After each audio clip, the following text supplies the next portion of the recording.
Okay, hello Georgetownians, look at the title. That's what today's video's about, I know. Some of you may be scoffing into your microwave dinners at the very thought of me telling you how to be beautiful. But I've got a bit of a track record on this channel for making videos that straddle the line carefully between absolute farce and genuinely helpful advice. So I'm going to try and be a bit sensible. I don't always make completely hilarious videos, you know, and this one's only going to be about 90% as hilarious as usual. So put that in your pipe and don't smoke it. It's not good for you. Don't smoke. Georgetown.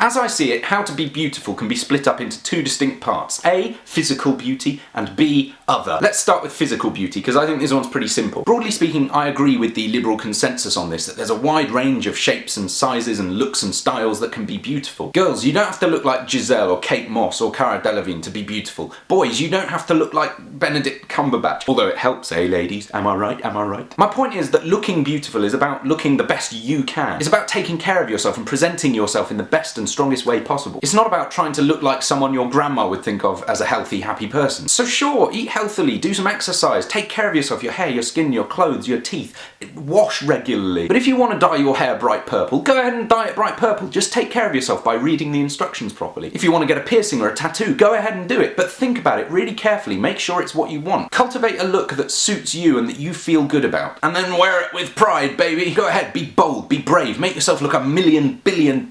Be proud of the fact that you are gorgeous. Because then if someone calls you ugly, they may as well go and look in a mirror. Which leads me nicely on to my second part, other, aka inner beauty. And this, quite frankly, is the much more important part of beauty. This is pretty simple as well. As far as I can see, it's about two things: knowing you don't know anything and kindness. So when I say knowing you don't know anything, I'm getting a little philosophical. All the things that you think you know are really just your best guess based on the evidence at your disposal. And that's true of everybody. So for example, I think I'm wearing a brown jumper, but is it really brown, or have I got some sort of weird eye disease that makes me think it's brown? Is it really a jumper, or would some other cultures call it a sweater or a shirt? Does the very fact that I call it a jumper make it a jumper? In truth, there's very little that we actually know beyond the fact that we exist. Cogito ergo sum. That's a bit of René Descartes. We're going to talk about that in our philosophy lessons very soon. But what that means is that when you're arguing with someone about their lifestyle choices or their political opinions or whatever it may be, you should remember that they're only making their best guess about the way the world is and should be based on the evidence presented to them. You're no more entitled to believe in your opinion than they are in theirs. So take things with a pinch of salt, relax, sit back, calm down, take it easy. Listen to people, maybe you'll learn from them. And when it comes to saying your piece, be passionate but don't be dogmatic. Remember that you might be wrong as well. I think we should all just revel in the fact that we get to discuss things rather than getting upset because someone doesn't agree with us. And when someone doesn't agree with us, we should treat them with kindness. We should remember that however convinced we are, we're not necessarily right about really anything. And when someone says or does something that we think is crazy and terrible, we should remember that they're probably just doing their best to do what's right as well. Either that or they're making mistakes, which is something we all do. So we should forgive them and we should tolerate them and we should be kind to them. We should invite them in to discuss their points of view. And we should do it with a smile on our face and joy in our hearts, and then we'll be beautiful people. Because that's the thing a lot of people don't realise, is that we have everything we need bundled up within us to be an incredibly beautiful person. And whether we can see it or not right away, all we have to do is just kind of let it go. No one's beautiful because someone tells them they're beautiful. Beauty is within you, and you and you and you. And you at the back. I have such a pretty audience. And an intelligent, insightful one as well. Come back tomorrow for the last ever day of JVA. It's going to be a cracker. I've got some very exciting things to share with you. So don't miss it, you beautiful people, you. Cheerio.